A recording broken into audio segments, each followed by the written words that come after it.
말씀의 제목은 나의 소속은 어디인가 하는 것입니다. 나의 소속은 어디인가. 저는 오늘 말씀을 좀 묵상하고 나서 좀 불편했어요. 사실 오늘 말씀이 좀 너무 심한 게 아닌가. 예수님 말씀인데 좀 심하다라는 생각이 좀 들었기 때문입니다. 솔직하게 저 개인적인 느낌이 그랬어요. 44절 여러분도 읽으셨겠지만 너희는 너희 아비 마귀에게서 났다. 예수님 말씀을 받아들이지 않으면 너희는 너희 아버지가 마귀다 라고 말씀하시는 겁니다. 만일에 제가 오늘 설교를 하는데 오늘 제 설교를 받아들이지 않는다면, 오늘 제 설교를 제대로 듣지 않으신다면 여러분은 마귀에게 속한 것입니다 라고 제가 얘기를 한다면 아무렇지도 않으시겠습니까? 기분 나쁘잖아요. 아니 뭐 그 사람 말을 받아들일 수도 있고 안 받아들일 수도 있는 건데, 안 받아들였다고 해서 너희는 다 마귀에게 속했다라고 말을 해버리면 이건 참 독선적이고 그리고 건방진 소리처럼 들리기도 합니다. 그런 마음으로 보니까 정말 힘들더라고요. 오늘 말씀 묵상하는 것이. 아무리 예수님이시지만 유대인들이 받아들이지 않는다고 해서 너희는 마귀에게서 났다. 그럼에도 불구하고 이제 오늘 본문을 묵상을 하는 가운데서도 왜 예수님이 이렇게까지 말씀을 하실까? 상당히 사람들을 불편하게 하면서까지 왜 이런 말씀을 하셨을까? 저는 예수님의 이제 마음을 좀 헤아려 보는 겁니다. 그러면서 제 안에 내린 결론, 어쩌면 제가 이렇게 결론을 내려야 제가 편하기 때문에 제가 이렇게 결론을 내려줄 수도 있는데요. 우리 예수님은 그만큼이나 저와 여러분이 둘 중에 하나이기를 원했던 거죠. 중간은 없는 겁니다. 하나님께 속하든지 마귀에게 속하든지 이 분명하게 결정되어지기를 원하시는, 어쩌면 그래서 이렇게 좀 강하게 말씀하신 게 아닌가. 하나님께 속한 것 같기도 하고 또 어떻게 보면 또 마귀에게 속한 것 같기도 하고, 이게 아니라 하나님께 속했으면 정확하게 하나님께 속한 것 같은 티를 내고, 마귀에게 속했으면 또 마귀에게 속한 것 같은 열매를 내고, 이 둘 중에 하나여야지 이게 왔다그리 갔다리. 우리 하나님은 질투하시는 하나님이십니다. 아멘이십니까? 아시죠? 질투하시는 하나님이세요. 나 외에는 다른 신을 절대 두지 말라 그랬어요. 나는 질투하는 하나님인즉 하나님이 불을 내신다 그랬거든요. 하나님을 사랑할 때 율법에서 제일 큰 계명이, 하나님을 사랑할 때는 네 마음을 다 해라 그래요. 그러니까 하나님 말고는 마음 주면 안 돼요. 네 마음이 오직 하나님에게만 있어야 되고, 내 힘도 하나님, 내 목숨도 하나님, 네 뜻도 하나님. 하나님 외에 딴 게 들어가 있으면 안 돼요. 내 뜻 안에, 내 힘 안에, 내 마음 안에 하나님 말고 무슨 돈이 들어가 있다든지 어떤 지위가 들어가 있다든지 그러면 하나님이 질투하십니다. 제 마음속에 제 아내 말고 다른 여자가 들어가 있으면 제 아내가 얼마나 힘들겠습니까? 하나님이 온전히 제 마음이, 제 뜻이, 제 생각이, 제 목숨까지도 오직 하나님 한 분만을 위해서 있기를 원하거든요. 소속도 마찬가지입니다. 박쥐가 쪽제비에게 잡혔다는 얘기 아시죠? 박쥐가 쪽제비에게 잡혔는데 쪽제비가 잡아먹으려고 그러니, 그러니까 박쥐가 한 번만 살려주세요, 한 번만. 나는 새들은 살려두는 법이 없어. 새들은 내 먹이요. 그래서 쪽제비가 달려듭니다. 그러니까 박쥐가 전 새가 아닌데요. 저 꼬리 있잖아요, 꼬리. 보니까 꼬리가 있거든요. 그래서 박쥐를 살려둡니다. 또 다른 족제비가 또 이 박쥐를 잡아먹으려고 그래요. 그러니까 또 그 족제비에게도 한 번 살려주세요. 나는 동물을 살려두는 법이 없다. 짐승을 살려두는 법이 없다. 이래요. 저는 짐승 아닙니다. 저는 날개가 있지 않습니까? 전 새예요, 새. 그러고 보니까 그러네. 그래서 살려둡니다. 이솝의 우화에 나오는 이야기예요. 그러니까 이 박쥐 같은 포유류인 것 같기도 하고 조류인 것 같기도 하고, 이게 헛갈리는 거예요. 그러니까 하나님께서는 우리가 이 땅에 살면서 이 박쥐 같은 성도, 이 박쥐 같은 크리스찬, 하나님께 속한 것 같기도 하고 아닌 것 같기도 하고 믿는 것 같기도 하고 안 믿는 것 같기도 하고 저분 영 말씀하는 게 목사 같은데 아닌 것 같기도 하고 오른쪽 아니면 왼쪽이죠.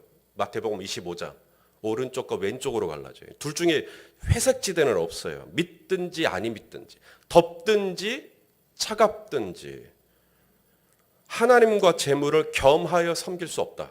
이게 노선을 분명히 하라는 거거든요. 너희는 세상의 소금이요 세상의 빛이다. 소금과 빛의 공통점은 동화되지 않는다는 것입니다. 튀어요. 짠맛으로 튀든지 빛으로 튀든지 이게 중간이 없어요. 소금하고 빛은. 주님이 우리가 그렇게 되기를 원하는 거죠. 소위 커밍아웃이라는 단어가 있어요. 성소수자들, 동성애 하시는 분들이 자신이 사실은 동성애자다라고 세상에 자신의 정체를 드러내는 것, 이걸 커밍아웃이라고 그러거든요. 크리스찬들이 세상에 나가서 주님은 커밍아웃 하기를 원해요. 나 예수 믿어요. 나 교회 다녀요. 나 성도예요. 나 집사예요라고 커밍아웃을 하기를 주님은 원하시는 겁니다. 다니는데 안 다니는 척. 그게 아니라 이게 분명하게 드러내기를 원하는 거죠. 요셉의 아내가 아니죠. 보디발의 아내죠. 보디발의 아내가 요셉을 그렇게 유혹했잖아요. 처음 들으시는 거 아니죠. 보디발의 아내가 요셉을 그렇게 유혹하는데 요셉이 안 넘어가죠. 요셉이 안 넘어가게 되는 그 동기가 뭐냐? 자, 요셉이 이렇게 이야기를 합니다. 창세기 39장에 9절 한번 읽어볼까요? 시작. 이 집에는 나보다 큰 이가 없으며 주인이 아무것도 내게 금하지 아니하여서도 금한 것은 당신뿐인데 당신은 그의 아내임이라. 그런즉 내가 어찌 이 큰 악을 행하여 그 다음 커밍아웃을 합니다. 하나님께 죄를 지으리요. 그러니까 요셉이 자기는 누구라는 거예요? 나는 하나님 믿는 사람이라고 드러내는 겁니다. 나는 하나님 믿는 사람이기 때문에 이 죄를 행할 수가 없습니다라고 보디발의 아내에게 자신의 신앙을 고백하는 거예요. 커밍아웃 하는 겁니다. 자신의 정체성을, 신앙의 정체성을 분명하게 드러내는 거죠. 저 크리스찬이거든요. 그래서 저 이거 할 수 없습니다. 그래서 당신과 함께 있을 수 없습니다. 라고, 근데 그 동기가 뭐냐? 제가 교회 다니기 때문에 그래요. 라고 이야기를 분명하게 하는 것입니다. 다니엘도 마찬가지죠. 앞에 진수성찬, 왕의 진미가 쫙 펼쳐져 있어요. 근데 뜻을 정하죠. 그리고 환관장, 음식을 준비해 주신 분에게 가요. 그리고는 뭐라 그래요? 저는 이 음식 먹을 수 없습니다. 이유는 뭐예요? 내가 누구를 믿기 때문에. 저는 하나님 믿으니까 이거 못 먹습니다. 라고 자기 자신의 정체성을 드러내버립니다. 그리고는 자기를 시험해 달라고 그러죠. 그리고 먹은 사람들과 안 먹은 저와 비교해 달라고 이야기를 합니다. 커밍아웃입니다. 다니엘의 세 친구들도 마찬가지예요. 금신상, 느부갓네살이 금신상을 만들어 놓고 절해라. 절하지 않죠. 절하지 않고 뭐라 그래요? 저는 절할 수 없습니다. 이유는 제가 누구를 믿기 때문에. 저는 하나님을 믿고 저는 하나님께만 절하기로 결정했습니다. 이게 커밍아웃을 하는 겁니다. 내가 어떤 사람인지를 드러내버리는 거죠. 그러면 우리가 세상에 커밍아웃을 하면 일사천리로 일들이 잘 진행되고 요셉이 커밍아웃을 했기 때문에 그 보디발의 부인이 감동을 받고 이 청년이라면 무슨 일을 맡겨도 되겠다. 그래서 지위가 막 올라가고 그러지 않았습니다. 커밍아웃을 한 그 순간부터 요셉은 오히려 감옥에 들어갔습니다. 드러냈는데 그 결과가 감옥에 들어가요. 강간 미수범으로 감옥에 들어갑니다. 다니엘은 사자굴에 들어가죠. 다니엘의 세 친구들은 커밍아웃을 했지만 풀무불에 들어가나요? 안 들어가나요? 들어가거든요. 내가 커밍아웃을 하면 하나님이 나를 지켜주시고 보호해주시고 오히려 더 잘되게 해주시고 나를 높이 세워주시고 존귀하게 하시고 나를 통해서 영광을 받으시고 우리는 어떤 그런 이상을 그리지만 세상에 나가서 우리가 저 크리스찬입니다라고 이야기하는 순간 오히려 쉽지 않은 일들이 복잡한 일들이 우리에게 올 수도 있어요. 예수님이 십자가형을 언도받게 된 직접적인 원인, 예수님이 당신 자신을 숨기지 않았어요. 나는 누구 아들이다. 나는 하나님의 아들이다. 라고 드러내셨어요. 그래서 그것이 신성모독죄가 돼가지고 예수님을 이 세상에 있게 하면 안 되겠다. 종교 지도자들이. 그래서 예수님 죽이려고 그런 거예요. 예수님이 당신 자신을 드러내지 않았다면 편안하게 살죠. 시비 거는 사람 없죠.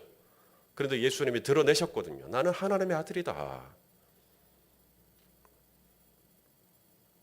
자, 우리 예수님 말씀 하나 읽어봅시다. 요한복음 15장 19절 말씀. 자, 읽어볼까요? 시작.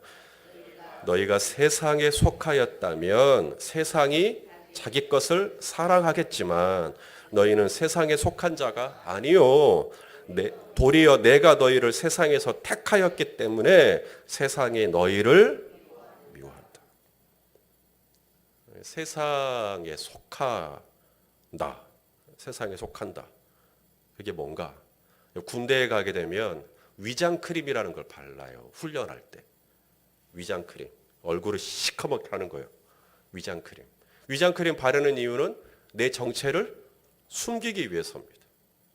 적에게 내가 드러나지 않도록 숨기기 위해서 위장크림을 바르는 거거든요. 그러면 불편하지 않아요. 그러면 그냥 그렇게 사는 거예요. 모르는 척, 안 다니는 척, 아닌 척. 가고 싶은데 다 갈 수 있어요. 하고 싶은 거 다 할 수 있어요. 먹고 싶은 거 다 먹고 마시고 싶은 거 다 마시고 마음껏 할 수 있어요. 위장크림을 발랐기 때문에 적이 나를 못 알아봐요. 위장크림을 지워요. 깨끗하게 지워요. 그 민낯으로 내 자신을 드러내기 시작하는 거죠. 나 이런 사람입니다. 그때부터 이제 블랙리스트에 올라가게 됩니다. 저 지옥의 블랙리스트에 저와 여러분이 올라가게 돼요. 그때부터 좀 복잡한 일들이 생길 수도 있어요. 성경이 그렇게 이야기를 해요. 여러분이 커밍아웃을 하면 여러분에게 물질이 생기고 여러분의 자녀가 자자손손 잘 되고 그런 말씀도 있긴 있지만 찾아보면 있긴 있지만 우리가 알고 있는 몇몇 사람들만 떠올려 봐도 커밍아웃을 하고 난 다음에 더 복잡해지는 일들도 있다. 자, 오늘 본문을 좀 봅시다. 예수님 거짓말하고 있지 않거든요. 사람들에게. 우리 예수님은 거짓이 없어요. 거짓말을 할 수 없는 분이십니다. 예수님은 지금 진실을 얘기하고 있고 사실을 말하고 있어요.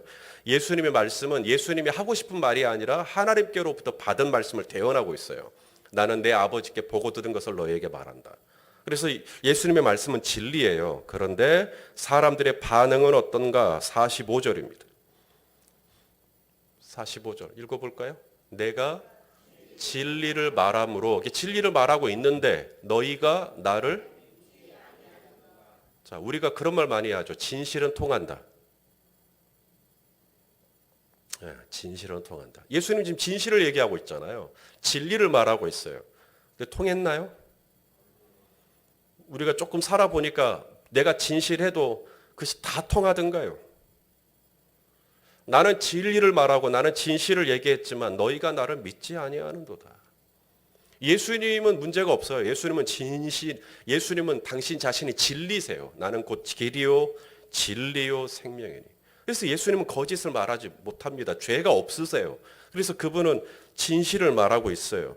아, 내가 진실을 말하면 사람들이 알아줄 거야. 그건 우리의 바람이죠.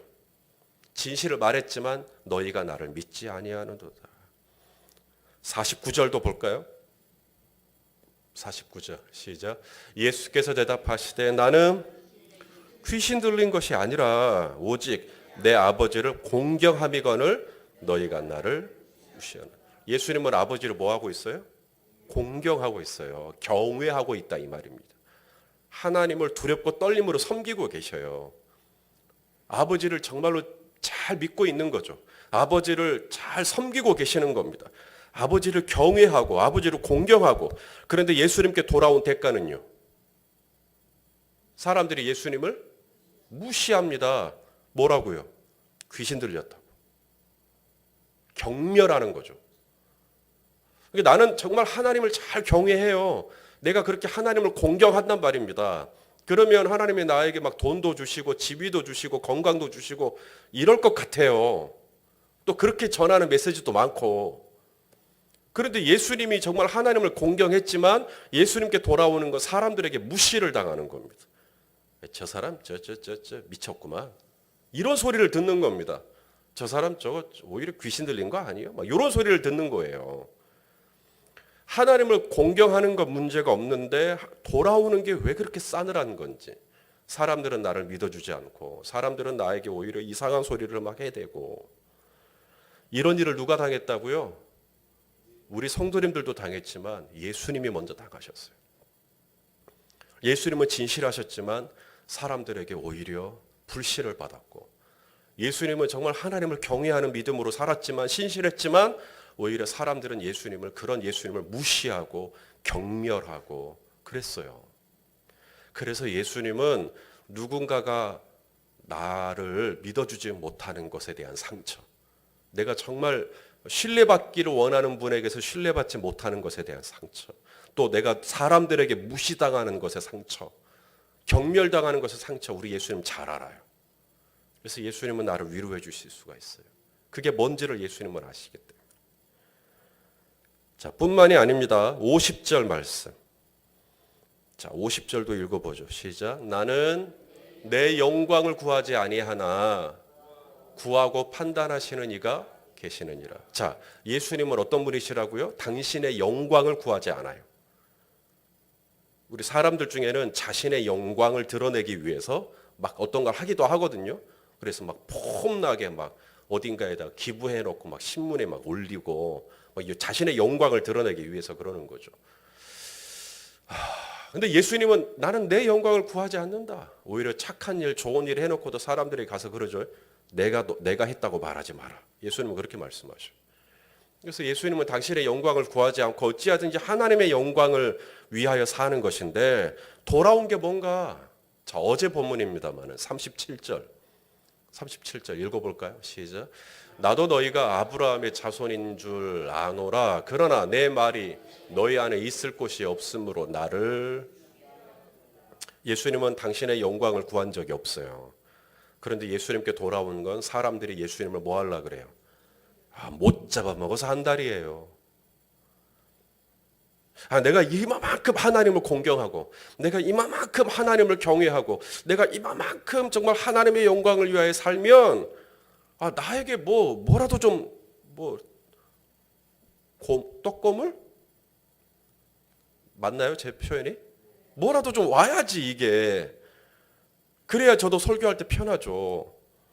그런데 오히려 예수님은 이렇게 말할 수 없는 무시를 당하고, 사람들은 오히려 그런 예수님을 죽이려고 그러고. 여러분, 내 안에 누군가를 죽이고 싶다. 누군가를 막 죽이고 싶다. 이건 하나님으로부터 온 마음이 아닙니다.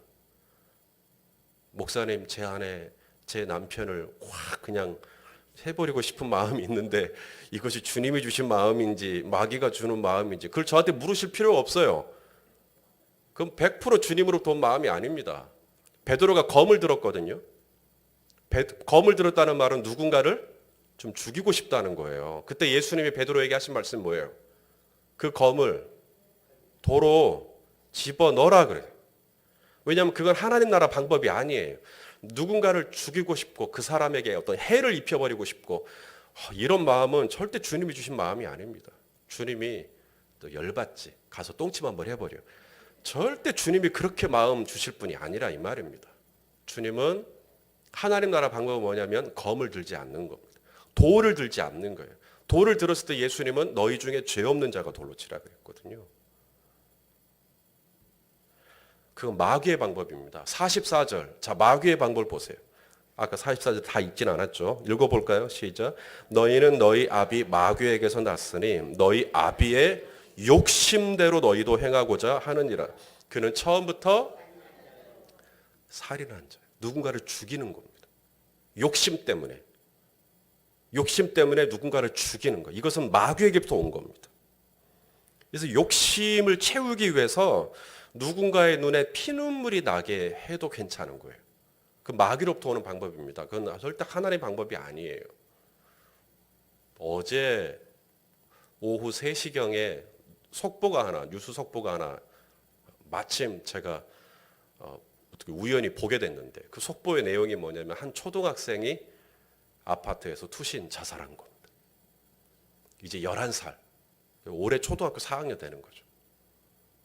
4학년. 제 아들보다 1년 어린 이 아이가 10층 높이의 아파트에서 서울 용산에 있는 아파트에서 뛰어내린 거예요. 그래서 그 엄마에게 왜 그랬냐고 무슨 일이었냐고 물으니까 엄마의 말이 아니 공부에 대해서 조금 제가 조언을 좀 했는데 그 말 듣더니만 방에 들어가서는 그렇게 돼버렸다.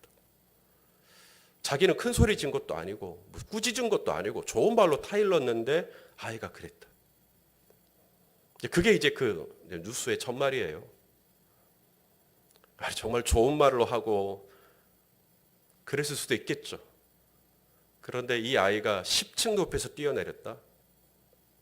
이건 정상적인 아이는 할 수 없습니다. 우울증을 겪고 있는 아이만이 할 수 있는 결론이 자살이에요. 그것도 10층 높이라고 하면 정상적인 아이는 무서워서 못 뛰어내립니다. 그런데 우울증을 겪으면 뛰어내릴 수 있어요. 우울증을 겪으면 이게 높이가 무섭지가 않아요. 그게 우울증이 무서운 이유예요. 이 아이가 평상시에 우울증을 겪었다는 것은 무엇을 의미할까?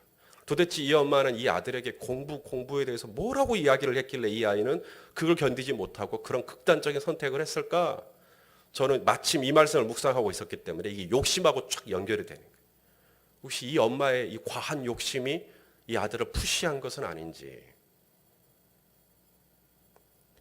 하나님 나라 방법은 뭐냐면 당신을 못 박는 사람, 당신을 못 받고 있어요. 근데 예수님은 그들을 위해서 용서해 달라고 하는 거예요. 그게 하나님 나라 방법이에요.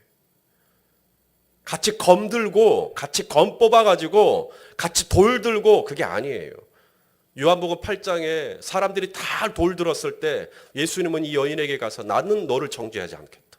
이게 하나님 나라 방법이에요. 사람들은 다 당신에게 손가락질하고 사람들이 다 당신을 매국노라 할지라도 나는 오늘 밤 당신 집에 유하야겠습니다. 이게 하나님 나라 방법이거든요. 그런데 이 마귀로부터 오는 이 욕심은 내 욕심을 채우기 위해서 별별 수단과 방법을 안 가려버리는 겁니다.